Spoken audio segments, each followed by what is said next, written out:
इस मुल्क को दुनिया में सुपर पावर की कतार में खड़ा करने की होने की अगर कोई एक वाहिद एक वजह है तो वो ये वजह है कि इस मुल्क की गंगा जमनी तहजीब, इस मुल्क की गंगा जमनी सभ्यता का लोहा पूरी दुनिया मानती है। इस मुल्क में इतने मज़ाहिब होने के बावजूद भी, इतनी जुबानें बोलने के बावजूद भी हमेशा हम लोगों ने गंगा जमनी तहजीब को ज्यादा तरजीह दी बानिस्बत किसी धर्म, जाति और बिरादरी से ऊपर उठकर। लेकिन ये इस मुल्क की बदकिस्मती है कि पिछले कुछ चंद सालों पहले से ऐसी फिरका परस्त जमातें इस मुल्क पर हावी हो गई। इस मुल्क पर वो फिरका परस्त ताकतें आज पावर में, हुकूमत में बैठी हुई हैं, जो इस मुल्क में अफरा तफरी का माहौल पैदा कर प्रधानमंत्री की कुर्सी को बरकरार रखना चाहती है। मेरा ये मानना है कि चाहे नरेंद्र मोदी, अमित शाह हम पर कितने ही इल्जाम लगा दे पाकिस्तान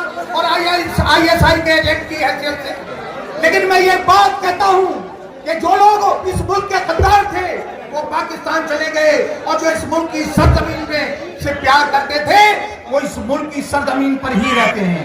यही हमें मरना है और यही हमें दफन होना है, यही हमें पैदा होना है। मेरा ये मानना है, आप यकीन मानिए, मुल्क की गंगा जमनी तहजीब को बरकरार रखने के लिए, इस मुल्क के भाईचारे को बरकरार रखने के लिए कांग्रेस की लीडरशिप ने बड़ी कुर्बानियां दी। कत्ल कर दिया गया, ना जाने इस मुल्क की गंगा जमनी तहजीब को बचाने के लिए कांग्रेस के कितने सीनियर लीडर्स को कत्ल कर दिया गया। और अगर कांग्रेस इस मुल्क से खत्म हो गई तो आज यकीन मानिए कि ये मुल्क की गंगा जमनी तहजीब खत्म हो जाएगी और ये हिंदुस्तान बर्बाद हो जाएगा। और आज मुझे लगता है कि इस कांग्रेस को खत्म करने के लिए अमित शाह, नरेंद्र मोदी से कांग्रेस को खत्म करने की सुपारी अरविंद केजरीवाल ने ली है। ये मैंने नहीं कह रहा, आप NDTV के बहुत से लोग जो इत्तेफाक ना करते हो मुझसे मिले, मैं NDTV का वो इंटरव्यू दिखाता हूं अरविंद केजरीवाल का, जब उसने खुद इंटरव्यू में तस्लीम किया है कि मेरे बाप और मैं जनसंघ की देन है। उस जमाने में बीजेपी नहीं थी, जनसंघ थी, इनके बाप RSS की शाखाएं लगाते थे। अरविंद केजरीवाल ये जनसंघ की देन है। आज जनसंघ की ही का जब प्रमोशन हुआ तो वो बीजेपी RSS कहलाया जाता है। मैं एक बात पूछना चाहता हूं, बातें बहुत है करने के लिए, लेकिन आपका मुकाबला मैं कह रहा हूं कि अरविंद केजरीवाल ने अमित शाह, नरेंद्र मोदी से कांग्रेस को खत्म करने की सुपारी ले रखी है। अगर आप खुद दिल पे हाथ रखे कहिए कि ये स्टेट वाइज पार्टियां हैं, दिल्ली में अरविंद केजरीवाल है तो यूपी में मायावती है, कहीं तृणमूल कांग्रेस है, कहीं और पार्टी है, अगर अलग अलग स्टेट में अलग अलग पार्टियां हैं जो कांग्रेस को हराने का काम कर रही हैं। लेकिन अगर आप पूरे हिंदुस्तान में देखिए तो वाहिद और वाहिद कांग्रेस पार्टी है जो हर गली, हर मोहल्ले, हर बिरादरी, हर जात में मौजूद है। अगर बीजेपी या फिरका परस्त ताकतों को अगर कोई खत्म करने की जुर्रत और हिम्मत और सलाहियत रखती है तो वो सिर्फ और सिर्फ कांग्रेस पार्टी है। आज जरूरत है इस मुल्क को, इस सरजमीन को कि कांग्रेस एक बार फिर से पावर में आए। मैं एक बात आपसे पूछना चाहता हूं, एक ओखले का पुलिस का मुखबिर इत्तेफाक से वो MLA बन गया, वो बोल का खुदा गवाह है, मुझे कलमा नसीब ना हो, मैं झूठ नहीं बोलता, मुझे ऊपर जाके भी अपना मुंह दिखाना है। ये on record Amanatullah Delhi police का मुखबिर था। अब मुखबिर आपकी क़यादत करने लगे, आपके बीच में आके धर्म और इस्लाम और मजहब की बात करने लगे। मैं पूछना चाहता हूं, आप बताइए, यहां मैं सुन रहा हूं तो लाइव चलते हैं, मैं दो चार बात पूछना चाहता हूं अमानतुल्लाह से कि ये बताएं कि कांग्रेस पार्टी ही वाहिद ऐसी पार्टी थी जब CA और NRC पार्लियामेंट में आया तो जिसकी सख्त मुखालफत करी, पहले हमने नहीं करी, ना आपने करी, ना शाहीन बाग ने करी, ना जामिया मिल्लिया इस्लामिया से आवाज उठी। अगर वाहिद और वाहिद आवाज उठी तो पार्लियामेंट में CA NRC के खिलाफ कांग्रेस ने आवाज उठाई। कांग्रेस की जितनी ताकत थी कांग्रेस ने अपनी ताकत लगाई। आज ये पूछा जाता है कि राहुल गांधी और प्रियंका गांधी कहां थे? उसके बाद कांग्रेस ने अपने पूरे हिंदुस्तान के वर्कर से कहा कि आप CA और NRC के खिलाफ सड़कों पर उतर जाइए। कांग्रेस का वर्कर सड़कों पर पताया। फिर हमें थोड़ा सा समझ आई, हमें लगा कि ये लड़ाई तो हमारी लड़ी जा रही है, हमें इस मुल्क से बेदखल करने की साजिश है। फिर जामिया मिल्लिया इस्लामिया, जहां से मैं 2 बार कॉर्पोरेशन और असेंबली को रिप्रेजेंट कर चुका हूं, हमने हमने वहां मंच लगाया, शाहीन बाग में हमने मंच लगाया, शाहीन बाग में कांग्रेस के तमाम सीनियर लीडर्स वहां पहुंचे CNRC के जलसे में। मैं एक बात पूछना चाहता हूं कि जामे मिलिया इस्लामिया पे पुलिस ने लाठीचार्ज किया इतनी बर्बरता से कि आप अगर देख रहे होते तो आपके रोंगटे खड़े हो जाते हैं। बच्चे से अपने हाथ हड्डी पकड़े हुए, हड्डी नीचे लटकी हुई है, हड्डी पकड़े हुए लेके जा रहे हैं। एक स्टूडेंट की आंख निकल के गाल पर आ गई और गाल पे ऐसे आंख लटकी हुई है, भाग रहा है, पुलिस लट बजा रहा है। बेटियों पे, छोटे छोटे बच्चों को लहू लुहान कर दिया। और अल्लाह का शुक्र है कि मैं लीड कर रहा था, वहां पर 2 FIR लॉन्च हुई है। आज हमारे फरहाद याया साहब यहाँ से लाइव कर रहे हैं, हिंदुस्तान लाइव से। मैं उनके जरिए भी पूछना चाहता हूँ कि आप पूछिए हमारे दुल्ला से कि वो FIR शाहीन बाग और जामे मिलिया इस्लामिया के किसी आम आदमी पार्टी के लीडर के खिलाफ हुई? दोनों FIR आसिफ मोहम्मद खान के खिलाफ हुई। मुझे फख्र है कि अपनी कौम तमाम बच्चे, 85 बच्चे जिनके फ्रैक्चर थे वो होली फैमिली में एडमिट हुए। आज हमारे मुल्ला भाषण देखा है कि दिल्ली सरकार ने फ्री इलाज कर रखा है। मैं पूछना चाहता हूं फरहाद याया साहब, आप पूछिएगा जितने बच्चे जामे मिलिया इस्लामिया के होली फैमिली हॉस्पिटल में एडमिट थे, किसी बच्चे का दिल्ली सरकार अरविंद केजरीवाल ने फ्री इलाज करवाया? किसी बच्चे का पेमेंट कराया गया? कोई भी आम आदमी पार्टी का सीनियर लीडर उन लूलुहान बच्चों को देखने गया? अगर कोई गया तो कांग्रेस के तमाम सीनियर लीडर्स होली फैमिली में मौजूद थे। चाहे शाहीन बाग का मसला हो, जब वहां फायरिंग कर करके जा रहे थे तो हम लोग डटे हुए थे।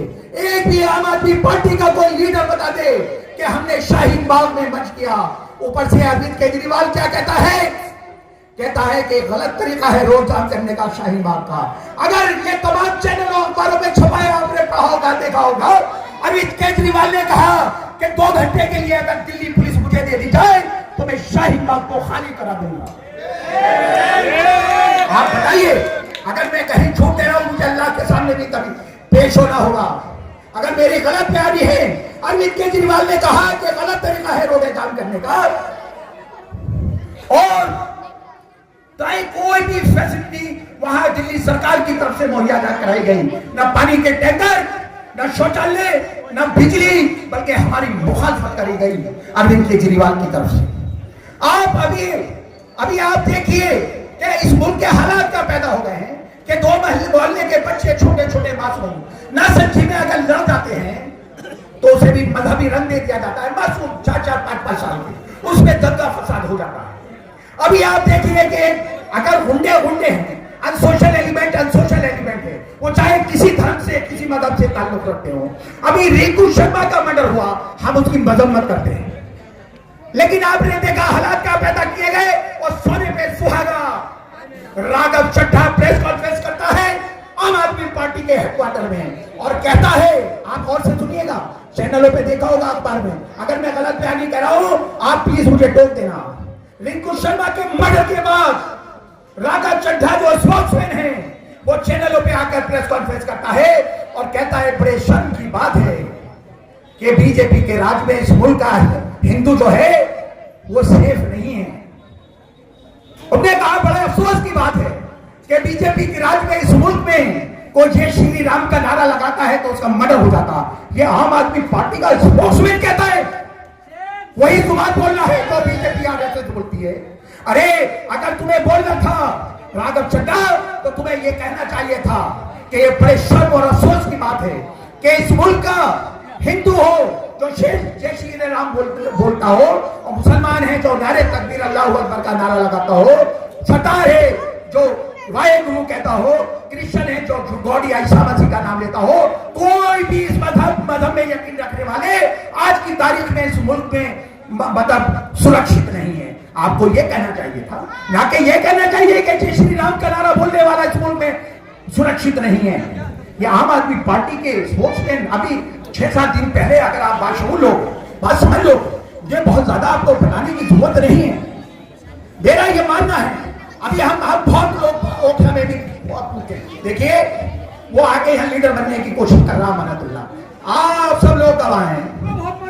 सुनिए मेरी बात, आप सुन लीजिए, आपको मानने की जरूरत नहीं। आप सुनिए सुनिए, वो एमएलए बन गया, उसके बाद उसने एक अपनी पार्टी की वर्कर के साथ क्या सलूक किया, उसको पुलिस घर से चाटे मारती हुई लेकर गई तिहाड़ जेल में डाला। एमएलए और तुम्हारा फिर 6 महीने के बाद अमानतुल्लाह ने अपनी सगे साले की बीवी के साथ इंतजी की, उसने एफआईआर करवाई जामी मिलिया थाने में के अंदर और फिर तिहाड़ जेल गया। ये आपकी नुमाइंदे हैं। अल्लाह का शुक्र है, मुझे फख्र है, हमें फख्र है। मैं भी 2 बार तिहाड़ जेल गया और एक बार मैं 9 महीने तिहाड़ जेल रहा। मुझमें एनए से लगा, देशद्रोह लगा, मुझमें सिम्मी का केस लगा, लश्करी तौबा का लगा। अरे हम फख्र के साथ अपनी कौम मिल्लत की आवाज बन के तिहाड़ जेल गए और फख्र के साथ तिहाड़ जेल से हीरो बनकर आए। मैं दूसरा इलेक्शन 2002 का तिहाड़ जेल से जीता था। मैं तिहाड़ जेल में 9 महीने से था, फिर भी मैं जीत कर आया था। अरे मतीन भाई ने इनको कन्विक्शन हुआ, सजा हुई। जब आपके यहाँ सीलिंग करने आया तो एसडीएम के ऐसा चाटा मारा कि उसकी गूंज पूरे दिल्ली में गूंजी थी। पुलिस ने पूरे दिल्ली में आतंक मचा रखा था सीलिंग करने का। जैसे ही मतीन भाई ने एसडीएम के एक चाटा मारा, 360 के एंगल से घूम गया और पूरी दिल्ली में सीलिंग बंद हुई या नहीं हुई? अरे हम लोग थे, हम चाहे जिस पार्टी से लोग आते हो, हम अपनी कौम और मिल्लत की आवाज बनते थे, चाहे मतीन भाई हो, चाहे मैं हो, हसन अहमद हो, शोएब इकबाल हो। लेकिन आप जीती जागती मिसाल देख लीजिए कि शोएब इकबाल साहब को कहते थे शेरे दिल्ली, और जिस दिन से आम आदमी पार्टी से एमएलए बन के आए हैं वो चूहे दिल्ली हो गए। हो गए। आप बता दो, शोएब इकबाल की कहीं आवाज सुनी जिस दिन से आम आदमी पार्टी में आया? क्योंकि अरविंद केजरीवाल ऐसे मुसलमान को पसंद नहीं करता जो अपनी कौम और मिल्लत की बात करे। उसे तो बिल्कुल कावत प्रवत कर देता, कहता रहना हो तो चुपचाप बैठ जाओ, नहीं तो कान पकड़ के 1 मिनट में बाहर कर दूंगा। अरे हम लोग थे, अगर कांग्रेस ने मुसलमानों के खिलाफ कोई बोला तो मतीन भाई ने रिवोट कर दिया। मैंने भी किया। मैं भी अल्लाह का शुक्र है 2 बार इंडिपेंडेंट काउंसिलर का पूरे एमएलए की बराबर होता था। मैं भी आजाद एमएलए जीत कर आया। हम कभी कांग्रेस में दब के हमने बात नहीं करी। क्योंकि आज के माहौल में फिरका परस्ताओं ने हर जगह पंजे जमा लिए हैं। अगर कोई हमें एहसास हुआ कि हमारी पार्टी के अंदर ऐसा कोई आदमी बोलने की जरूरत कर रहा है, हमने 2 टूक अल्फाज में इसको जवाब दिया, अल्लाह का शुक्र है, और आज भी देते हैं। देखिए अब आप रोते हैं कि भाई हमसे धोखा हो गया। मेरा ये मानना है, और हम तो लहर में बह गए केजरीवाल के। अरे आप अपने लीडर को खत्म कर रहे हो, लीडरशिप को मुसलमानों की, और आप किसको कह रहे हो हमने तो ये कौन है रहमान, मैं तो नाम नहीं लूंगा, रहमान अब्दुल रहमान। आप यकीन मानिए अल्लाह का शुक्र है, अल्लाह का शुक्र है, अल्लाह का शुक्र है, हमें दिल्ली नहीं पूरे हिंदुस्तान में हम लोगों को जाना जाता था। आज हम ये नहीं जानते कि मेरे कौन है। अब्दुल रहमान हो, चाहे अमानतुल्लाह हो, चाहे ये सब जीत कर आए हैं। आप ये देखिए कि आप कह रहे हैं हमने ये तो लफंगा था, उभाइया करता था ये अब्दुल रहमान बिल्डिंगों से, और हम जैसे आदमी केजरीवाल के चक्कर में वोट देंगे। वो घर की जनता कहती है अरे हमें पता था ये तो मुंगटा थाने में बैठा रहता था अमानतुल्लाह, हमने केजरीवाल के चक्कर में इसे वोट दे दिया। अरे तुम अपनी मुस्लिम लीडरशिप खत्म कर रहे हो और उस जनशक्ति को, उस लाला को लीडर बना रहे हो, कायद को। इतने शुद्ध अफसोस की बात। मैं ये बात कहूंगा कि आप कहते हैं लहर में बह गए, आप बह गए। आपको बताया दरिया की जब धार चलती है, दरिया गौर करिएगा मेरी बात, दरिया की धार बहती है बड़ी तेज, जो मछलियां मर जाती हैं वो धार में बह जाती है नहीं, मर गई तो मछली वो धार में बहती है ऊपर को जाती है, और जो मछली जिंदा होती है वो धार को चीर के ऊपर को चढ़ती है। अरे आप जिंदा कौन हो? आप अपने आप को मरा हुआ साबित कर रहे हो, आप लहरों में बह रहे हो। अरे आप तो वो कौन हो कि हक और इंसाफ की लड़ाई लड़ने के लिए आपको इस सरजमीन पर जिंदा रहने की बहुत सख्त जरूरत है, बहुत सख्त जरूरत है। आप देखिए कि ये है आपका निजामुद्दीन, मुझे बताने की जरूरत, बच्चा वापस, लेकिन अफसोस होता है जिक्र करना ही पड़ता है। मरकज का जमात है। देखिए मैं एक बात कहता हूं, हम लोगों से भी बहुत नासमझियां होती हैं। कभी हम भी बिना मास्क के बाहर निकल गए, पुलिस ने पकड़ दिया, डंडा मार दिया, ये रूटीन की बात है। हो सकता है कि कहीं ना कहीं कोताही थोड़ी बहुत हो गई हो जमातियों से, मरकज के सिस्टम में कमी रह गई हो, लेकिन अरविंद केजरीवाल ने उसको इशू बना दिया। अरविंद केजरीवाल ने सीधे लेफ्टिनेंट गवर्नर को एक लेटर लिखा एफआईआर के लिए। अरे पुलिस तो वैसे भी उनके खिलाफ सख्ती करती, अगर ऐसा बेचारे फंस गए, बाहर के लोग हर तरफ पुलिस ही पुलिस दिखाई देती थी, डंडे मार रही थी, जमात ही मरकज में अंदर फंस गए, जाते कहां बताइए। लेकिन मैंने सचोदी अरविंद केजरीवाल और उनका एक जो जैन मंत्री है, रोज प्रेस कॉन्फ्रेंस करके अगर हिंदुस्तान में पूरे में अगर कोरोना के मामले में अगर किसी ने इशू बनाया, पूरा कोरोना का ठीक ना मुसलमानों पे फोड़ दिया गया, तो उसका वाहिद और वाहिद जिम्मेदार अरविंद केजरीवाल है। ये बात सिर्फ दिल्ली के अंदर महदूद नहीं रही, ये बात पूरे हिंदुस्तान के कोने कोने में गई कि जिन मुसलमान को कोरोना फैलाने के लिए जिहाद कर रहे हैं, गांवों में सब्जी वाला मुसलमान जा रहा है, उससे सब्जी नहीं ले रहे। शहरों में अगर दो भाई हिंदू मुसलमान जवान आपस में दोस्त थे, हिंदू ने किराना कर लिया, तो अरविंद केजरीवाल ने ये पूरे हिंदुस्तान में मैसेज दे दिया कि भैया ये कोरोना ये बीमारी नहीं है, ये तो मुसलमान जिहाद कर रहे हैं हिंदुओं के खिलाफ, ये तो खुद ब खुद फैला रहे हैं, प्लान कर रहे हैं। बताइए ये मेरी बात गलत हो? पूरा सारा कोरोना का ठीकरा जो चैनल खोलो, अखबार पढ़ो, सिर्फ मुसलमान जमात मरकज, इसके अलावा कोई लफ्ज ही नहीं था। बड़े शर्म और बड़े अफसोस की बात है। अरे कोरोना होता है तुम्हें और जिम्मेदार ठहराते हो तुम्हारे। आप बताइए, अभी बात आ रही है कि साहब जो दंगे हुए, कहां कांग्रेस ने काम किया? अरे कांग्रेस ने तो वो काम किया। एक बात बताइए, मैं एक बात और वाकया बीच में छूट गया। मैंने कहा होली फैमिली में अरविंद केजरीवाल नहीं पहुंचे। 1998 में जामिया मिलिया पे लाठीचार्ज हुआ था रात को, एसआर के हॉस्टल में बच्चे अगर जामिया से भी पढ़ने वाले होंगे। ये आज से 20 साल 22 साल पुरानी बात है। बच्चे बहुत घायल हुए, बंद हुए। 1 घंटे के अंदर उस टाइम पे अटल बिहारी वाजपेयी प्रधानमंत्री थे और शीला दीक्षित चीफ मिनिस्टर थी। शीला दीक्षित 1 घंटे के अंदर खुद हो थे चीफ मिनिस्टर, होली फैमिली पहुंच गई थी, तमाम बच्चों का खर्चा उठाया और उनसे बात करी। और जो बच्चे बंद हुए थे तिहाड़ जेल में, खुद चीफ मिनिस्टर शीला जी उनको अगले दिन तिहाड़ जेल में मिलने गई, उनके केस वापस करवाए। आज आप बताइए कि ओखला के जामिया के 50 बच्चा तिहाड़ जेल में बंद है, आप कहां के भी बंद है, जितने जुए पिए देशद्रोह लगाया है। आपको एक बात मालूम होनी चाहिए, पढ़े लिखे बावजूद लोग, कि दिल्ली पुलिस जरूर केंद्र सरकार के अंदर में आती है, लेकिन कुछ धाराएं हैं जो दिल्ली सरकार जब तक परमिशन नहीं देगी वो लगेगी नहीं। यूएपीए हो गया, देशद्रोह हो गया। आपने देखा होगा असेंबली के इलेक्शन से पहले कन्हैया कुमार के खिलाफ देशद्रोह की परमिशन नहीं दे रहा था केजरीवाल, नहीं लग रही थी।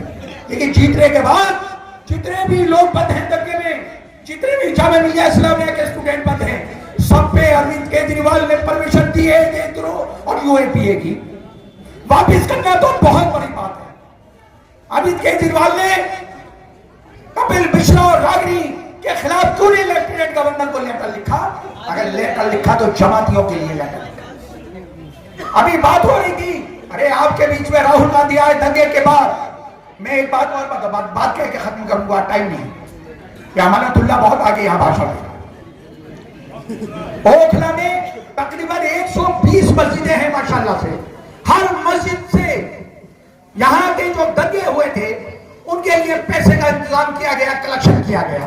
हर मस्जिद से 20 लाख, 30 लाख, 40 लाख, 50 लाख इकट्ठा किए गए। अब आप बताइए 120 मस्जिदों से, और मेरा यह मानना है कि लगभग 50 करोड़ रुपया ओखला से इकट्ठा हुआ। अमानतुल्लाह ने वह वोट बैंक नहीं, इसने एक नंबर शाये किया, फेसबुक पे डाला कि ये मेरा अकाउंट नंबर है पर्सनल, और मैं वक्फ बोर्ड के जरिए पैसा बांटूंगा, और इसमें पैसा डालूंगा।